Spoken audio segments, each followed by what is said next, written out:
Hi everyone, Andrew Wielandt, Michael Doherty, Morning. back again. I didn't get the time memo, and welcome to instalment number 5 of Dornbush Partners. Still looking for a name. Thanks for everyone who's given us some suggestions. Hi Mum. And yeah, look, I don't know why we're laughing, because that's about the funniest thing we've seen all week. It hasn't been a happy week here at all, has it, Michael? You've picked it like a nose, Andrew. Very tough at the moment. Just got some figures in. Market's down about 8% since the high early September, down 2% just this week alone. So numerous issues out there that are causing investors concern. You probably couldn't put your finger on just one cause. There's 5 to 10 different things making people very worried about things at the moment. Mm-hmm. And from your point of view, are you saying to your clients or to our clients, you know, this is a great buying opportunity, or are you just sort of holding back and waiting for a little bit more? Oh, look, I think it's a great opportunity to pick up on some blue chip shares, particularly, you know, we mentioned bank stocks there a couple of weeks ago. NAB, ANZ, Westpac, Bank of Queensland, all coming up to go ex-dividend shortly.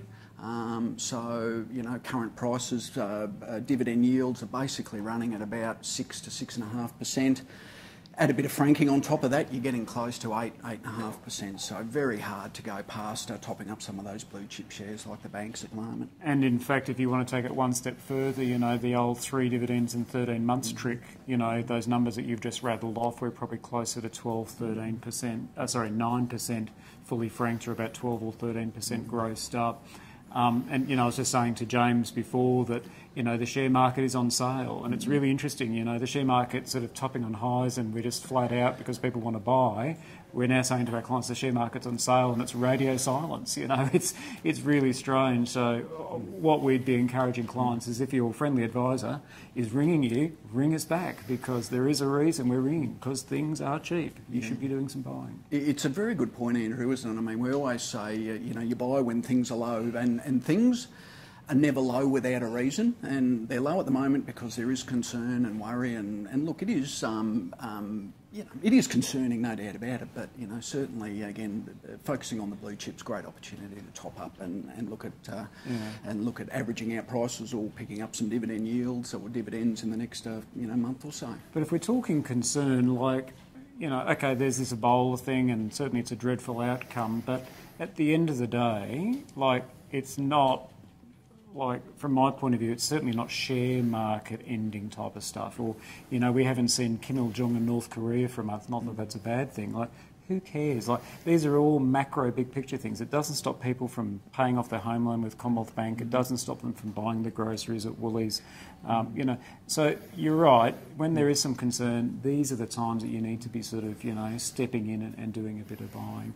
Anything you're selling at the moment? Yeah, Andrew, probably the one I'm looking at selling is Channel 10. Not that we have a lot in Channel 10, well, not many clients in Channel 10, thankfully.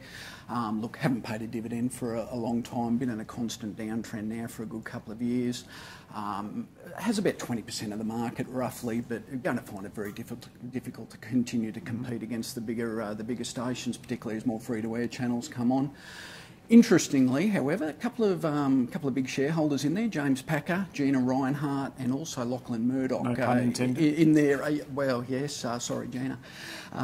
Lachlan Murdoch also in there with an indirect shareholding. So, you know, maybe one of those guys may come up with a takeover over. And of course, Gina has you know, a bit of an affection for media.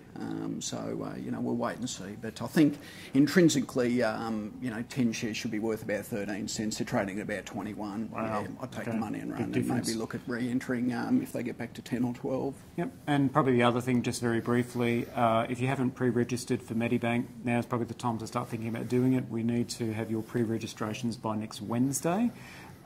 We can pre-register for you, so have a chat to your friendly Dornbush person and we'll sort that out for you. The key thing there is that we don't know what the final price is or anything like that. Pre-registering doesn't cost you anything. There is no obligation to go ahead if you don't like what the document is saying, but certainly if the government's selling something, we are interested. So make sure you have a chat to us about that. Michael, anything else you want to cover off? Yeah, no, I'd agree, Andrew. $4 billion from the Medibank private sale. So yeah, it's going to be a big one. A lot of interest, a lot of media about it. So yeah, well worth pre-registering and getting in. Definitely. All right, till next week. Thanks, guys. Thank you.